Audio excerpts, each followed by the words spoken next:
Welcome to Flames to Fire online devotionals.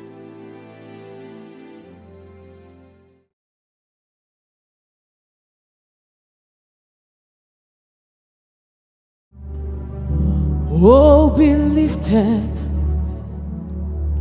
above all other gods. I lay my crown and worship you. Oh, be lifted above all other gods.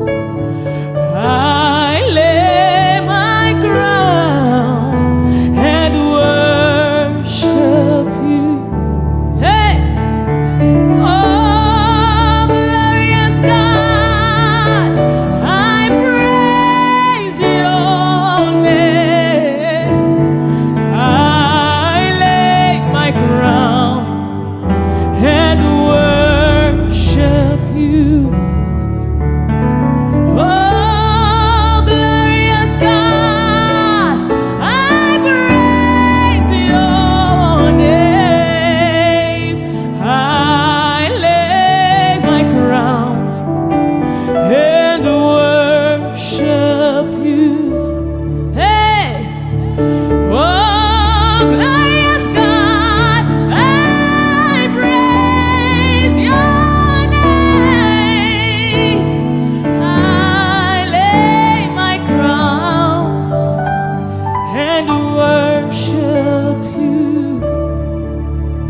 Oh, I lay my crown and worship you.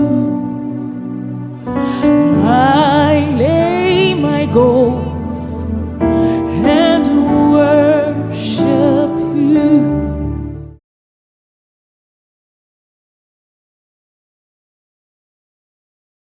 Hi everyone, I'm Consuelo and this is Fire Devotionals. Welcome. I'll be looking at developing a consistent prayer life in 2025. Now we're going to go to Exodus 15 and read verses 23 to 26. And when they came to Marah, they could not drink of the waters of Marah, for they were bitter. Therefore the name of it was called Marah. And the people murmured against Moses, saying, What shall we drink?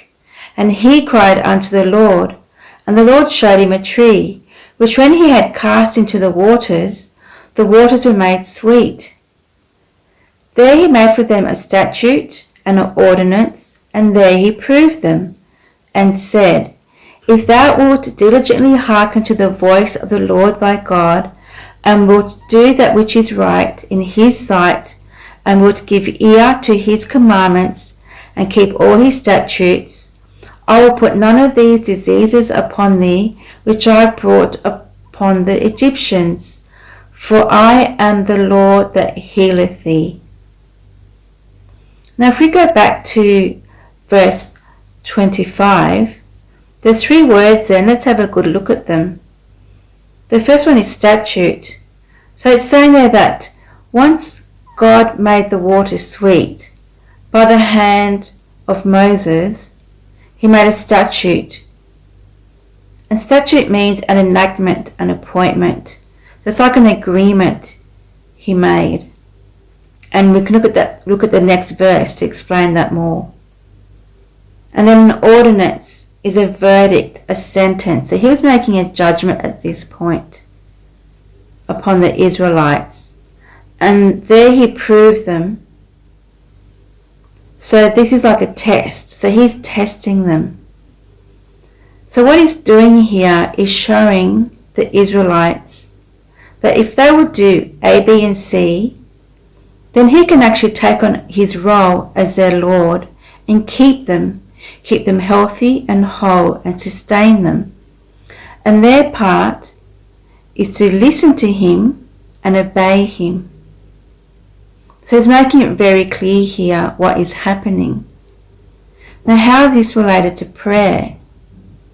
If we understand that in God we have all things, we can do nothing else in the first place but pray to Him.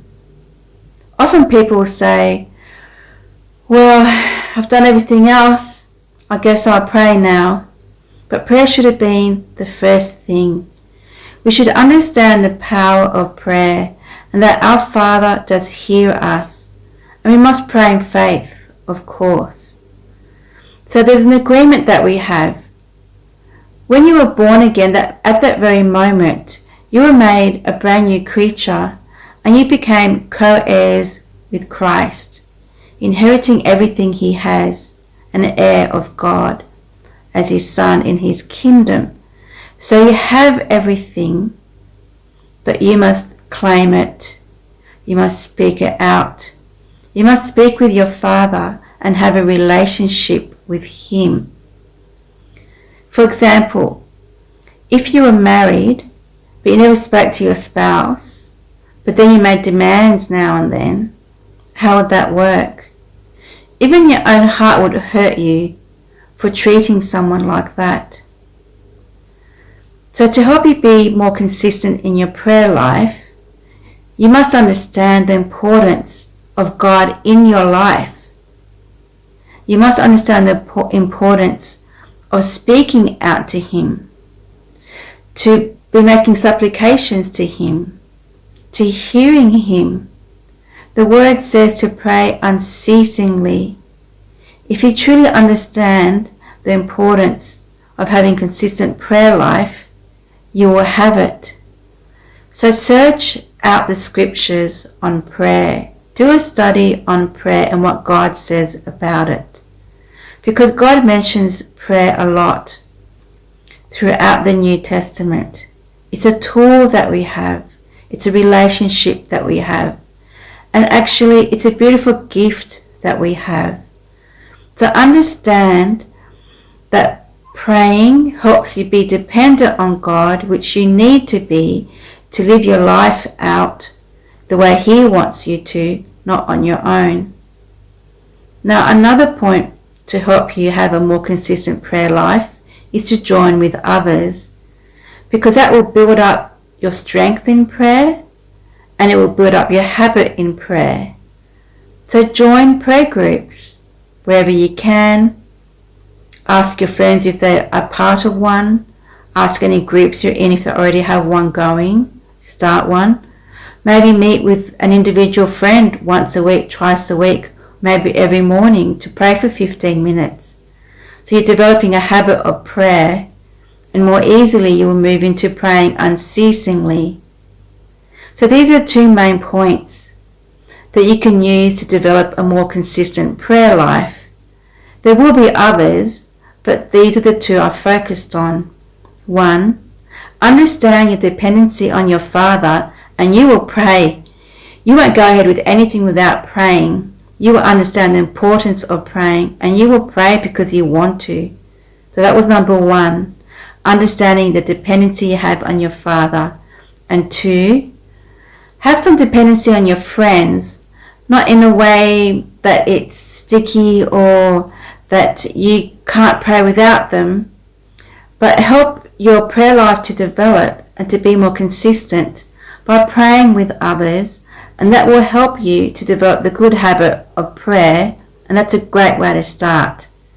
So look at those 2 points, study them out, do them, and you will have a more consistent prayer life. Bless you. Thank you for joining today's online devotion. If this is your first time joining us, we welcome you in the name of the Lord and believe you were blessed by today's devotion. We invite you to join us every morning at 6 a.m. West Africa time to begin your day with God here on our channel. Kindly like, share, subscribe and turn on the notification button so you can be alerted every morning when the devotional premieres. We promise to make it a memorable time with God.